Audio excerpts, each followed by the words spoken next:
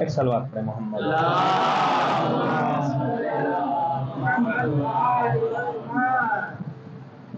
اذان ہو رہی ہے، بس اذان.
آج کل ہمارے جوانوں کے ذہن میں یہ سوال بہت تیزی سے ابھر رہا ہے، جس کا جواب صرف تھوڑی سی آپ کی سماعتوں کا صحیح استعمال کرنا چاہتا ہوں. وہ یہ ہے کہ ہمیں کچھ چیزوں کی تعریف اور ڈیفینیشن سمجھنا پڑے گی. سارا معاملہ آپ کی تعریف پر ہے کہ آپ کس چیز کی تعریف کیا کر رہے ہیں.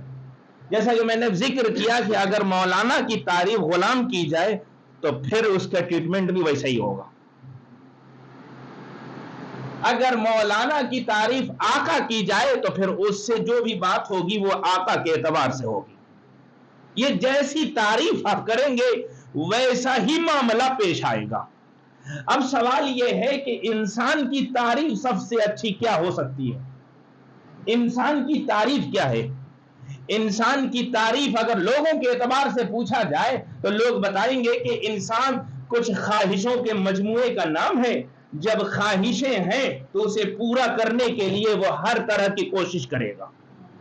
اب وہ کوشش چاہے حلال طریقے سے ہو یا حرام طریقے سے ہو. کیوں؟ اس لیے کہ جب خواہشات کا مجموعہ ہے تو اسے وہ حاصل کرے گا. مگر اس انسان کی یہ تعریف کتنا نقصان پہنچاتی ہے. اس کا سب سے بڑا نقصان یہ ہے کہ انسان اپنے مزاج میں خدا بن بیٹھتا ہے. توجہ شرط ہے، اپنے مزاج میں خدا بن بیٹھتا ہے. مگر معلوم ہے انسان کی تعریف کیا ہے؟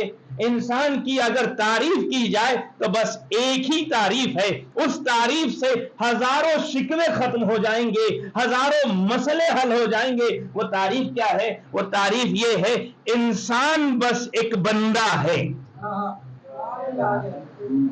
انسان ایک بندہ ہے، عبد ہے.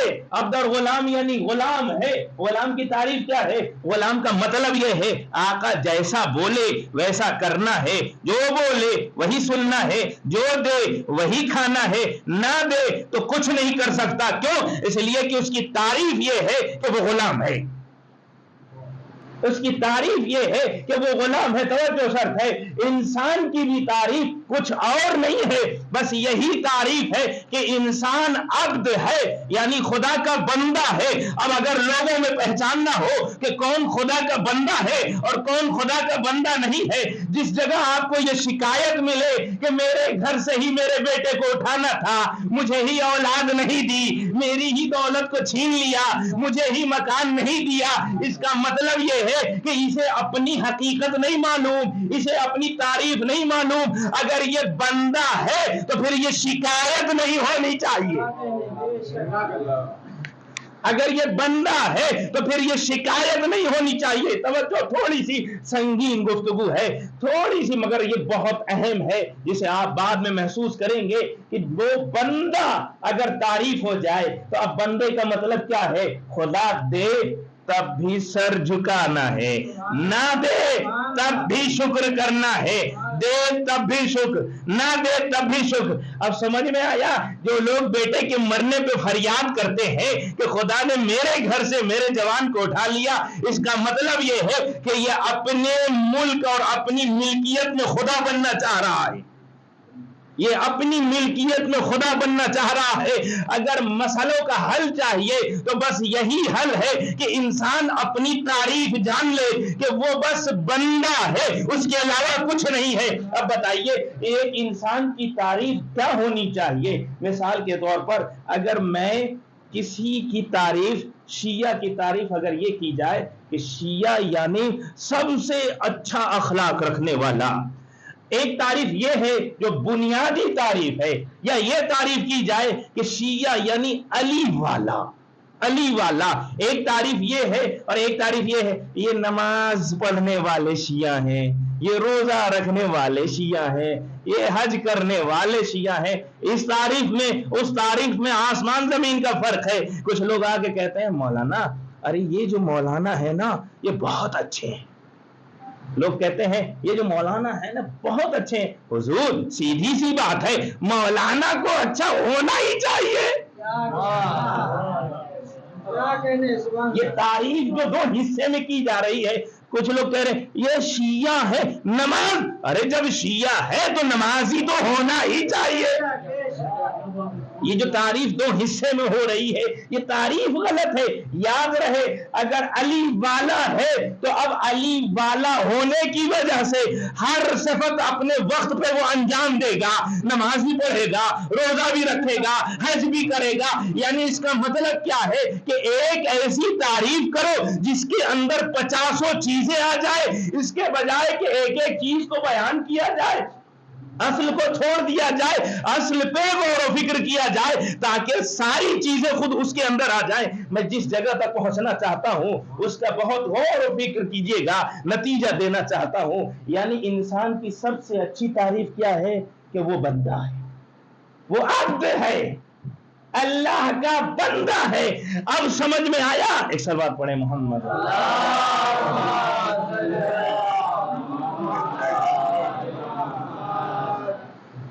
ایک اور سلوات پڑھیں محمد۔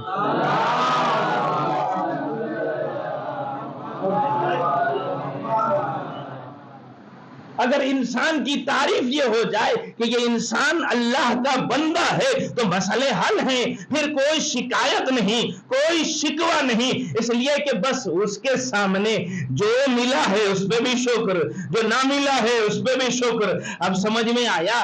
رسول کو معراج جو ملی ہے نا وہ رسالت کی بنیاد پر نہیں، ابدیت کی بنیاد پر۔ رسول کو عبد کہا ہے، سبحان الذی اسری بعبدہ، یعنی اللہ نے اپنے بندے کو معراج پہ پہنچایا۔ اب سمجھ میں آیا کہ اگر معراج پہ جانا ہے تو بندگی کو ثابت کرنا پڑے گا۔ اگر معراج پہ جانا ہے تو اپنی بندگی کو ثابت کرنی پڑے گی، جیسے ہی بندگی ثابت ہو جائے گی خود بخود معراج والا ہو جائے گا۔ اسی لیے نماز کو معراج کہی گئی ہے نا، کہا گیا ہے نا کہ نماز مومن کی معراج ہے۔ کیوں؟ اس لیے کہ جیسے ہی سر جھکاتا ہے نا اب اس کے بعد بندگی کی انتہا ہے، جیسے ہی سر سجدے میں جاتا ہے یہ بندگی کی انتہا ہے۔ اس لیے اب وہ معراج کی منزلوں کو طے کرتا ہے۔ اس کا مطلب کیا ہوا؟ مطلب یہ ہوا کہ ساری صفت ایک طرف، اور سب سے اہم صفت یہ ہے کہ انسان بندہ بن جائے۔ انسان خدا کا بندہ بن جائے. اگر یہ بندہ بن گیا, عبد بن گیا, غلام بن گیا, تو اب عبد کا سب سے بڑا کام کیا ہے؟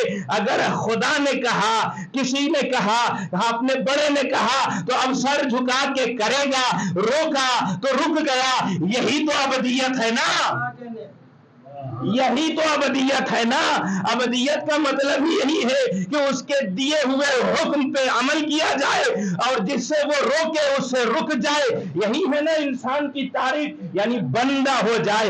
اب سمجھ میں آیا کہ ایک انسان اس وقت کمال کی منزل پہ پہنچتا ہے کہ جب وہ اپنے آپ کو بندہ ثابت کرے, عبد ثابت کرے. اب جس کی آج شہادت کی شب ہے, اس کی سب سے بڑی صفت یہ ہے کہ وہ عابد تھا, زین العابدین, سید سجاد.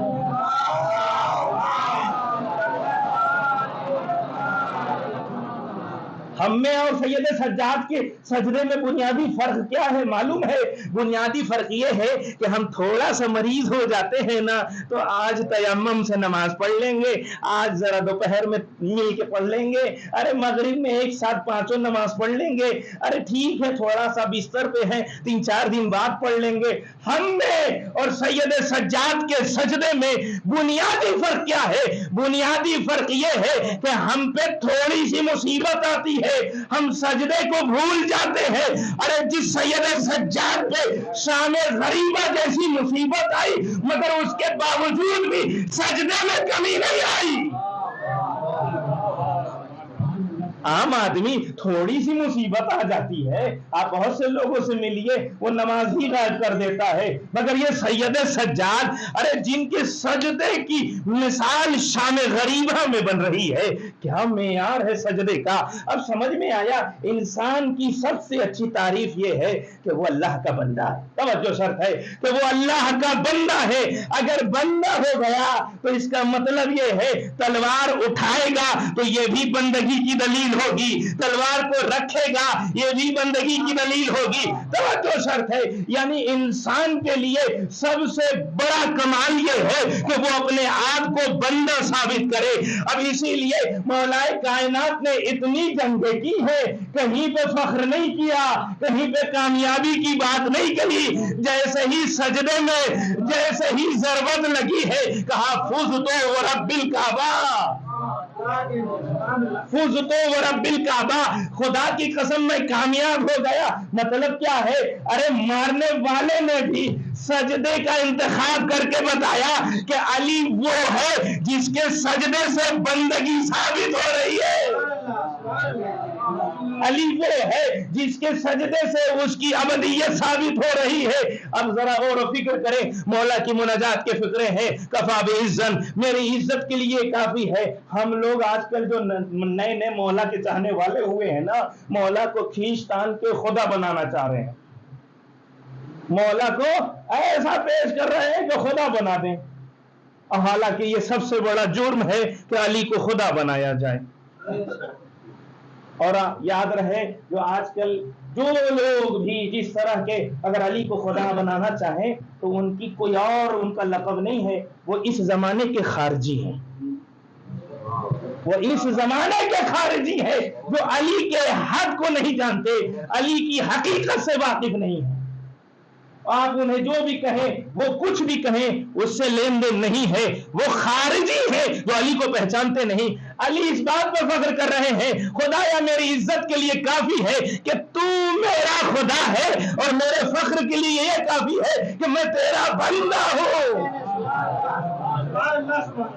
اب سمجھ میں آیا بندگی کا راز کتنا اہم ہے. اگر کوئی بندہ ہو جائے گا تو پھر جنت اس کے پیچھے آئے گی, وہ جنت کے پیچھے نہیں جائے گا. کربلا والوں نے تو یہی بتایا, عام مسلمان ارے جنت کے پیچھے بھاگ رہا تھا, مگر حسین کے صحابی حسین کے پیچھے تھے, اس لیے کہ معلوم تھا جہاں یہ جائیں گے وہی جنت ہے. صلوات پڑھے محمد.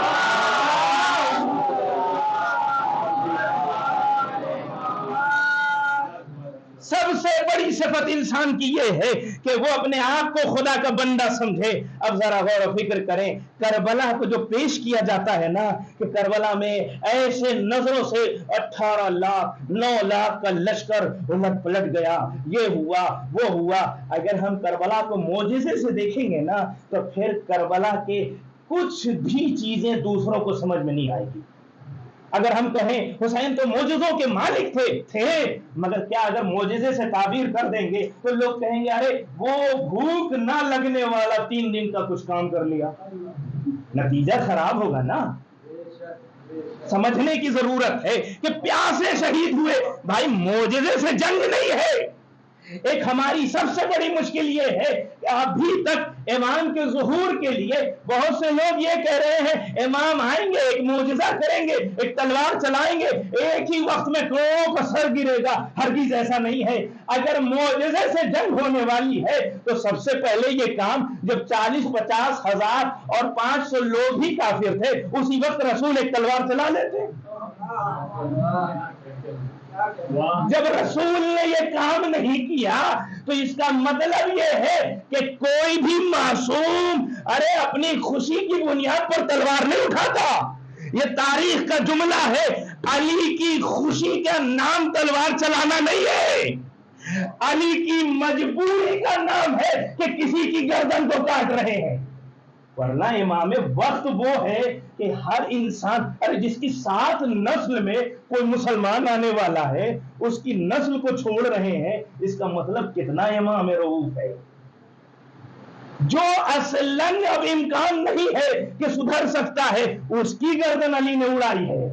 اس لیے اسلام جنگ کی شروعات کرنے کا مذہب نہیں ہے. اگر کسی نے حملہ کیا ہے تو ڈیفنس کرتا ہے. یہ اسلام کی جتنی جنگ ہے سب دفاعیہ ہیں, خود پہلے شروعات نہیں کی گئی ہے. توجہ شرط ہے. اب یہاں سے آپ سمجھنے کی ضرورت ہے. یاد رہے مالک اشتر کی اس واقعے کو غور و فکر کیجئے. مالک اشتر کون ہے؟ جنگ صفین میں ملعون کے خیمے تک پہنچنے والے ہیں. اب اس کا کام تمام ہونے والا ہے. کچھ ہی لمحوں میں فوراً ایک خط پہنچا, ایک پیغام پہنچا. مولا نے فرمان بھیجا تھا مالک سے کہو واپس ہو جائیں. توجہ شرط ہے. مالک سے کہو واپس ہو جائیں. جیسے ہی خبر ملی مالک نے کہیں سے ریٹرن میں یہ نہیں کہا مولا سے جا کے کہہ دو ارے 2-4-10 منٹ کا اور کام ہے تمام کر دوں. 2-4-10 منٹ کا کام ہے, نہیں. ویسے ہی تلوار کو نیام میں رکھا, علی کے پاس آ گئے. جیسے ہی مولا کے پاس آئے ہیں تو ایک مرتبہ مولا فرماتے ہیں اے مالک تمہاری نسبت میرے لیے وہی ہے جو میری نسبت رسول سے تھی. مالک تمہاری نسبت مجھ سے ویسی ہی ہے جیسے میری نسبت. اب سمجھ میں آیا. ارے مالک کو گردن اڑانے کی وجہ سے علی نے اپنی نسبت نہیں دی ہے. غور کرنے کی ضرورت ہے. اگر گردن اڑاتے تو پھر وہ نسبت نہیں ملی, بلکہ علی کی اطاعت اتنی اہم تھی کہ اپنے جذبات پہ قابو کر رہے تھے. جذبات پہ قابو کر رہے تھے. اس لیے مالک کو اب سمجھ میں آیا. ذرا کربلا آئیے. کربلا میں یہ جو سوال ہے کہ عباس کی آنکھوں سے یہ ہو گیا وہ ہو گیا, ارے سوال ہی بیکار ہے. کربلا جنگ کے لیے کی ہی نہیں گئی. کربلا کا میدان جنگ کے لیے تیار ہی نہیں کیا گیا, بلکہ کربلا ابدیت اطاعت کو ظاہر کرنے کے لیے ہوا. اسی لیے مولا عباس کی سب سے بڑی فضیلت یہ ہرگز نہیں, یہ ہمارے یہاں غلط تعریف ہوتی ہے. مولا عباس کی بہت اچھی تلوار چلاتے تھے. میں آپ سے پوچھتا ہوں ارے حسین کے لشکر میں کوئی ایک چھوٹا سا نام بتائیے جو حسین سے ملا ہو اور لشکر کو مارنے کا ڈر نہ جانتا ہو. ارے جو جگر, جو جذبہ, جو ولولہ عباس کے اندر ہے وہی علی اصغر کے اندر ہے. یعنی یہ امام وقت کا کمال ہے کہ جو بھی ان سے ملے گا اس کے اندر وہ صلاحیت آ جائے گی. اس لیے کربلا میں جب بھی کہا جاتا ہے کہ عباس کو کربلا کے لیے لایا گیا تھا, ہرگز ایسا نہیں ہے, بلکہ یہ بتانا تھا کہ جہاں عباس سب کچھ کر سکتے تھے وہاں اپنے امام کی آواز میں